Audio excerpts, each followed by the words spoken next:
Method কোচিংয়ের পক্ষ থেকে সবাইকে আজকের ক্লাসে স্বাগতম। সুপ্রিয় পঞ্চম শ্রেণীর শিক্ষার্থী বন্ধুরা, ইতিমধ্যে তোমাদের সাথে আলোচনা করা হয়েছে নাউন কি এবং নাউনের ব্যবহার সম্পর্কে আমরা জেনেছি। প্রোনাউন কি এবং প্রোনাউনের ব্যবহার সম্পর্কে আমরা জেনেছি। ভার্ব কি, ভার্বের ব্যবহার সম্পর্কে আমরা জেনেছি। আজকে আমরা জানব এজেটিভ কি এবং বাক্যের মধ্যে এজেটিভের ব্যবহারটা কি সেটা আমরা জানব।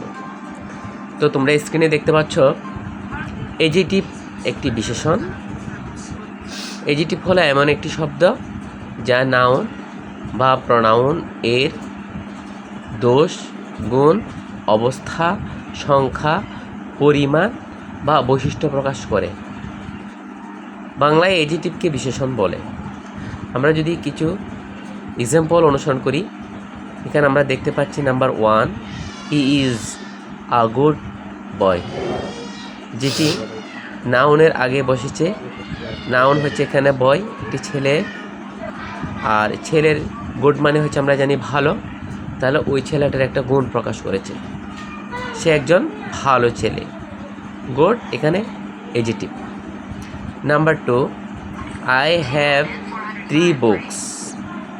তো আমরা সংজ্ঞার আলোকে জানি যদি কোনো নাউনের আগে সংখ্যাবাচক শব্দ প্রকাশ হয় সেটি একটি এজেটিভ। যেমন 3 একটি সংখ্যা, সংজ্ঞার আলোকে বুঝতে পারলাম 3 একটি এজেটিভ। সুপ্রিয় বন্ধুরা, এবার আমরা যাই নাম্বার 3-তে। নাম্বার 3 বাক্যটি দেখো তোমরা, she has a beautiful dress. Dress একটি নাউন, আর নাউনের আগের শব্দটি হচ্ছে বিউটিফুল, অর্থাৎ ড্রেসটাকে একটা গুণে প্রকাশ করেছে। ড্রেসটা কেমন দেখতে, ড্রেসটা দেখতে খুবই সুন্দর। এখানে আরেকটা বিষয় লক্ষণীয়, দেখো কোন একটা জিনিসকে যদি কেমন দিয়ে যদি প্রশ্ন করো তাহলে সেখানেও তোমরা এজেটিভ পেয়ে যাবে। তো সে হিসেবে বিউটিফুল একটি এজেটিভ।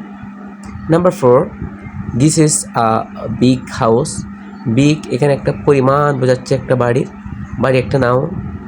এই নাউন কতটুকু, তো সেই হিসেবে বিগ একটা এজেক্টিভ।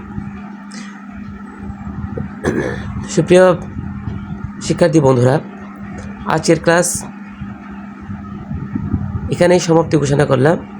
আগামীতে আরও নতুন নতুন ক্লাস নিয়ে হাজির হব ইনশাল্লাহ তোমাদের সাথে। আজকে এই পর্যন্ত, আবার দেখা হবে। ধন্যবাদ সবাইকে।